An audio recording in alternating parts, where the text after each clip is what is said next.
इस पावन पर्व पर हार्दिक बधाई देता हूं। ये भी बहुत सुखद है कि 1.5 साल के अंतराल के बाद करतारपुर साहिब कॉरिडोर अब फिर से खुल गया है। साथियों, गुरु नानक जी ने कहा है, बीच दुनिया सेवी कमाइए त दरगिही बेसन पाइए। यानी संसार में सेवा का मार्ग अपनाने से ही जीवन सफल होता है। हमारी सरकार इसी सेवा भावना के साथ देशवासियों का जीवन आसान बनाने में जुटी है। न जाने कितनी पीढ़ियां जिन सपनों को सच होते देखना चाहती थी, भारत आज उन सपनों को पूरा करने का भरपूर प्रयास कर रहा है। साथियों, अपने 5 दशक के सार्वजनिक जीवन में मैंने किसानों की परेशानियों को, उनकी चुनौतियों को बहुत करीब से देखा है, महसूस किया है। इसलिए जब देश ने मुझे 2014 में प्रधानमंत्री के रूप में सेवा का अवसर दिया, तो हमने कृषि विकास, किसान कल्याण को सर्वोच्च प्राथमिकता दी। साथियों, इस सच्चाई से बहुत लोग अनजान है कि देश के 100 में से 80 किसान छोटे किसान हैं। उनके पास 2 हेक्टेयर से भी कम जमीन है। आप कल्पना कर सकते हैं, इन छोटे किसानों की संख्या 10 करोड़ से भी ज्यादा है। उनकी पूरी जिंदगी का आधार यही छोटी सी जमीन का टुकड़ा है। यही उनकी जिंदगी होती है। और इस छोटी सी जमीन के सहारे ही वो अपना और अपने परिवार का गुजारा करते हैं। पीढ़ी दर पीढ़ी परिवारों में होने वाला बंटवारा इस जमीन को और छोटा कर रहा है। इसलिए देश के छोटे किसानों की चुनौतियों को दूर करने के लिए हमने बीज, बीमा, बाजार और बचत, इन सभी पर चौतरफा काम किया। सरकार ने अच्छी क्वालिटी के बीज के साथ ही किसानों को नीम coated urea, soil health card, micro irrigation जैसी सुविधाओं से भी जोड़ा। हमने 22 करोड़ सॉइल हेल्थ कार्ड किसानों को दिए और इस वैज्ञानिक अभियान के कारण एग्रीकल्चर प्रोडक्शन भी बढ़ा। साथियों, हमने फसल बीमा योजना को अधिक प्रभावी बनाया। उसके दायरे में ज्यादा किसानों को लाए। आपदा के समय ज्यादा से ज्यादा किसानों को आसानी से मुआवजा मिल सके, इसके लिए भी पुराने नियम बदले। इस वजह से बीते 4 साल में 1 लाख करोड़ रुपए से अधिक का मुआवजा हमारे किसान भाई बहनों को मिला है। हम छोटे किसानों और खेत में काम करने वाले श्रमिकों तक बीमा और पेंशन की सुविधाओं को भी ले आए।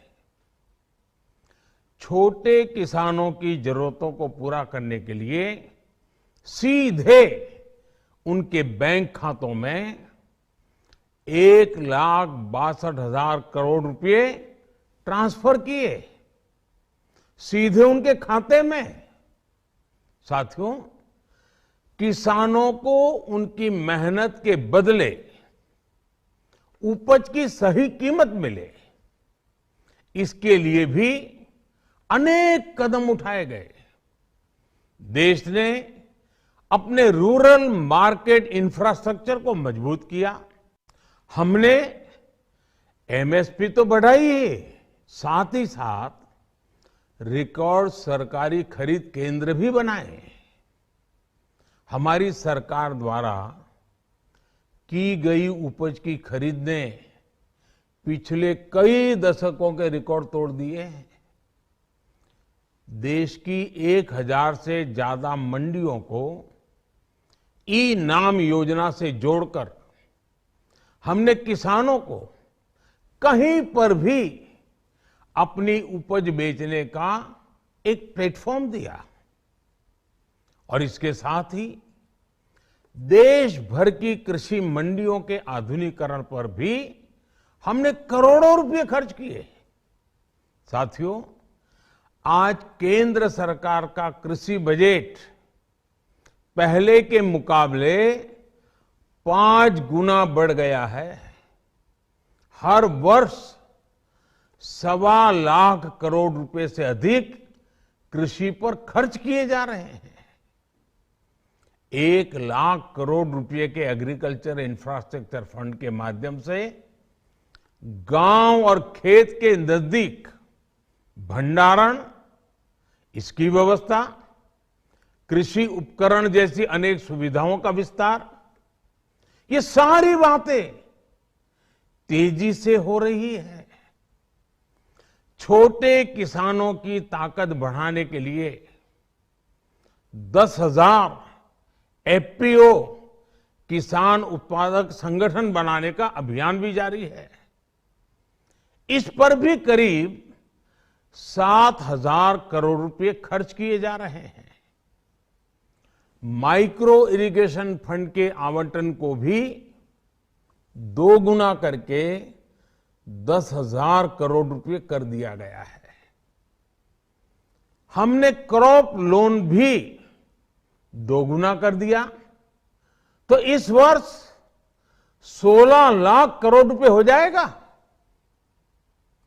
अब पशुपालकों को मछली पालन से जुड़े हमारे किसानों को भी किसान क्रेडिट कार्ड का लाभ मिलना शुरू हो गया है।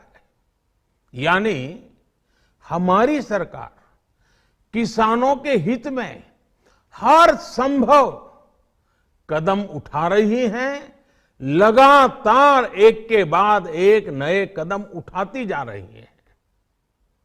किसानों की आर्थिक स्थिति सुधरे, उनकी सामाजिक स्थिति मजबूत हो, इसके लिए पूरी ईमानदारी से काम कर रही है। साथियों,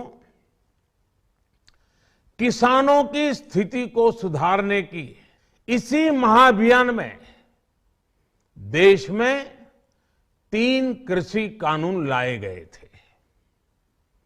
मकसद ये था कि देश के किसानों को, खासकर छोटे किसानों को और ताकत मिले, उन्हें अपनी उपज की सही कीमत और उपज बेचने के लिए ज्यादा से ज्यादा विकल्प मिले। बरसों से ये मांग देश के किसान, देश के कृषि विशेषज्ञ, देश के कृषि अर्थशास्त्री, देश के किसान संगठन लगातार कर रहे थे। पहले भी कई सरकारों ने इस पर मंथन भी किया था। इस बार भी संसद में चर्चा हुई, मंथन हुआ और ये कानून लाए गए। देश के कोने कोने में कोटि कोटि किसानों ने, अनेक किसान संगठनों ने इसका स्वागत किया, समर्थन किया। मैं आज उन सभी का बहुत बहुत आभारी हूं, धन्यवाद करना चाहता हूं। साथियों, हमारी सरकार किसानों के कल्याण के लिए, खासकर छोटे किसानों के कल्याण के लिए, देश के कृषि जगत के हित में, देश के हित में, गांव गरीब के उज्जवल भविष्य के लिए पूरी सत्यनिष्ठा से, किसानों के प्रति पूर्ण समर्पण भाव से, नेक नियत से ये कानून लेकर आई थी। लेकिन इतनी पवित्र बात, पूर्ण रूप से शुद्ध किसानों के हित की बात, हम अपने प्रयासों के बावजूद कुछ किसानों को समझा नहीं पाए। भले ही किसानों का एक वर्ग ही विरोध कर रहा था, लेकिन फिर भी ये हमारे लिए महत्वपूर्ण था। कृषि अर्थशास्त्रियों ने, वैज्ञानिकों ने, प्रगतिशील किसानों ने भी उन्हें कृषि कानूनों के महत्व को समझाने का भरपूर प्रयास भी किया। हम पूरी विनम्रता से, खुले मन से उन्हें समझाते रहे। अनेक माध्यमों से व्यक्तिगत और सामूहिक बातचीत भी लगातार होती रही। हमने किसानों की बातों को, उनके तर्क को समझने में भी कोई कोर कसर बाकी नहीं छोड़ी। कानून के जिन प्रावधानों पर उन्हें ऐतराज था, सरकार उन्हें बदलने के लिए भी तैयार हो गई। 2 साल तक हमने इन कानूनों को सस्पेंड करने का भी प्रस्ताव दिया। इसी दौरान ये विषय माननीय सर्वोच्च न्यायालय के पास भी चला गया। ये सारी बातें देश के सामने है, इसलिए मैं इनके अधिक विस्तार में नहीं जाऊंगा। साथियों, मैं आज देशवासियों से क्षमा मांगते हुए सच्चे मन से और पवित्र हृदय से कहना चाहता हूं कि शायद हमारी तपस्या में ही कोई कमी रही होगी, जिसके कारण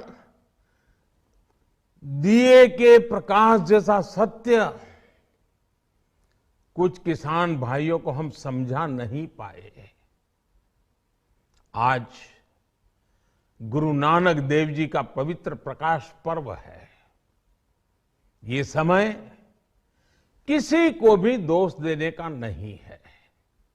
आज मैं आपको, पूरे देश को ये बताने आया हूं कि हमने 3 कृषि कानूनों को वापस लेने का, रिपील करने का निर्णय लिया है।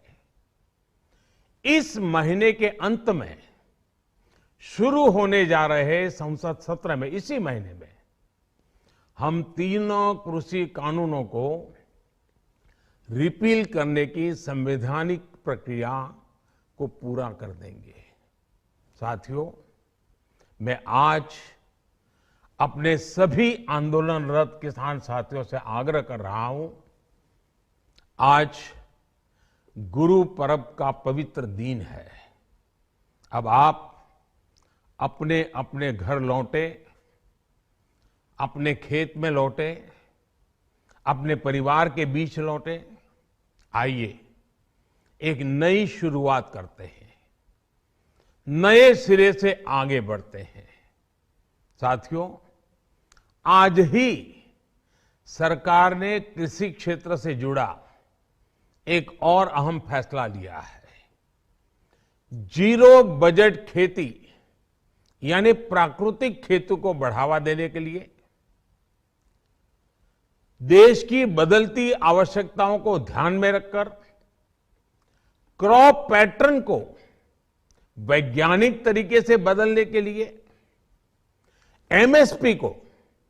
एमएसपी को और अधिक प्रभावी और पारदर्शी बनाने के लिए ऐसे सभी विषयों पर भविष्य को ध्यान में रखते हुए निर्णय लेने के लिए एक कमेटी का गठन किया जाएगा।